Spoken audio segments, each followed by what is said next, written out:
এবার ন্যাটোর আদলে মুসলিম বিশ্বের নতুন একটি সামরিক জোট গড়ে উঠতে যাচ্ছে, যার সঙ্গে যুক্ত হতে পারে বাংলাদেশও। সৌদি আরব, পাকিস্তান ও তুরস্কের এই জোটে বাংলাদেশের অন্তর্ভুক্তি নিয়ে আগ্রহ দেখা দিয়েছে। তবে কেন মুসলিম দেশগুলো এমন এক ঐক্যের পথে হাঁটছে তা নিয়ে চলছে কূটনৈতিক এবং কৌশলগত আলোচনা।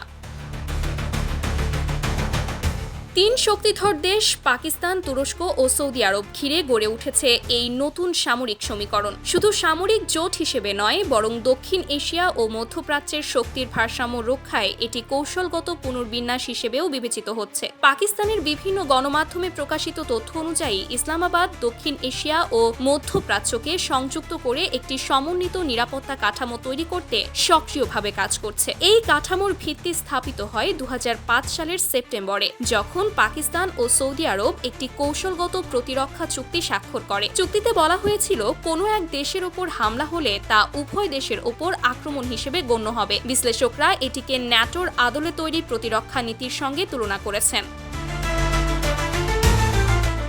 গত কয়েক মাসে ঢাকা ও ইসলামাবাদের মধ্যে একাধিক উচ্চ পর্যায়ের সামরিক বৈঠক অনুষ্ঠিত হয়েছে, যা বাংলাদেশের সম্ভাব্য অন্তর্ভুক্তিকে জোরদার করেছে। একই সঙ্গে তুরস্কের জোটে যোগ দেওয়ার সম্ভাবনাও দিন দিন বাড়ছে। 2026 সালের জানুয়ারিতে তুরস্কের প্রতিরক্ষা মন্ত্রণালয় সূত্রে জানা গেছে, আঙ্কারা এই জোটে যোগ দেওয়ার বিষয়ে চূড়ান্ত পর্যায়ের আলোচনা চালাচ্ছে।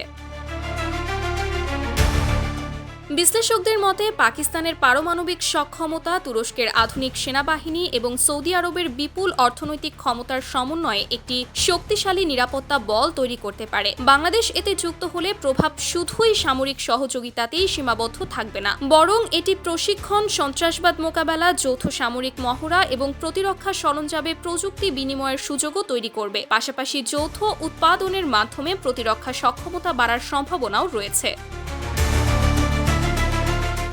সৌদি আরবের সঙ্গে বাংলাদেশের দীর্ঘদিনের ঘনিষ্ঠ সম্পর্ক এই সম্ভাবনাকে আরও বাস্তব ভিত্তিক করেছে। 2 দশকেরও বেশি সময় ধরে সৌদি আরব বাংলাদেশে অন্যতম প্রধান রেমিটেন্স উৎস দেশ, যেখানে প্রায় 20 লাখ বাংলাদেশি কর্মরত রয়েছেন। তুরস্কের নিজস্ব ড্রোন, যুদ্ধজাহাজ ও প্রতিরক্ষা প্রযুক্তি ইতোমধ্যেই সফলতা দেখিয়েছে, যা এই সম্ভাবনাকে আরও জোরদার করেছে। পাকিস্তানের সঙ্গে সাম্প্রতিক সামরিক যোগাযোগ, বিশেষ করে JF-7 যুদ্ধ বিমান নিয়ে আলোচনাও বাংলাদেশের ফোর্সেস গোল 2030 বাস্তবায়নের ক্ষেত্রে গুরুত্বপূর্ণ ধাপ হিসেবে দেখা হচ্ছে।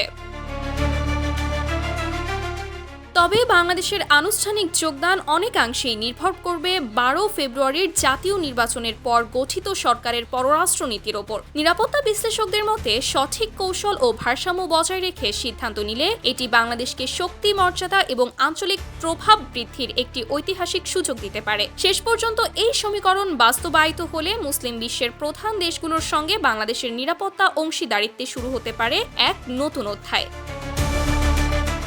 Sumaiya Snigdha, news desk, daily our Bangladesh.